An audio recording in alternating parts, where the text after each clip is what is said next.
Le troisième sujet porte sur les UACO, les universités africaines donc, de la communication qui viennent donc de clôturer donc, cette semaine. Un événement qui peut passer inaperçu, mais d'une importance capitale. Nous passons le temps à faire comprendre que la communication est un levier très important et très stratégique, surtout en temps de guerre. C'est à travers la communication que les impérialistes ont toujours détruit l'Afrique.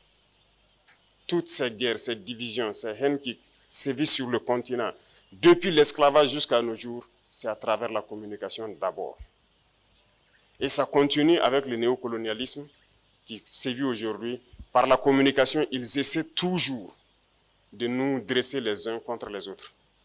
Dieu merci aujourd'hui, à travers nos Wayinya, à travers nos Birse, ils ont réussi à inverser la tendance, à déconstruire tous les mensonges de l'impérialisme.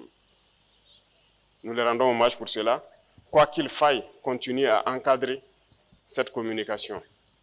C'était nécessaire parce que, vous voyez, ils mettent beaucoup d'argent dans leur communication. Mais en plus de tout cela, ils nous utilisent nous-mêmes pour financer cette communication contre nous. Vous ne pouvez pas comprendre que la victime elle-même donne l'arme à son bourreau, voilà, pour la tuer. Parce que, en faisant donc l'arbitrage budgétaire en 2024, je me suis rendu compte de quelque chose de très grave. Et ça se passe dans presque tous les pays africains, surtout les pays francophones. Vous imaginez que dans toutes nos institutions, tous nos ministères, il y avait des lignes budgétaires réservées uniquement pour ces médias-là.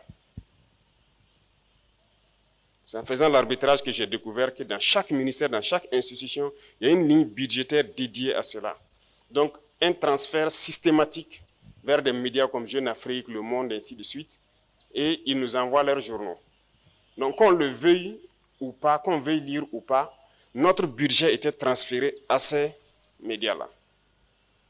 Et qu'ils écrivent souvent pour nous détruire. Et ça se passe dans presque tous les pays africains, surtout francophones. Mieux, ils ont trouvé le stratagème de trouver dans nos pays des sociétés, généralement des sociétés d'État, qui sont vraiment posées financièrement pour être actionnaires de leurs médias. Et vous savez qu'un média, ça ne produit pas forcément quelque chose. Donc, si vous êtes actionnaire, très souvent, vous êtes amené à injecter de l'argent pour permettre le fonctionnement de la chose, parce que vous n'attendez pas un bénéfice. Et là aussi, on vient de le découvrir il n'y a pas très longtemps, avec le nouveau directeur général qui est arrivé dans une société. Il se trouvait que la société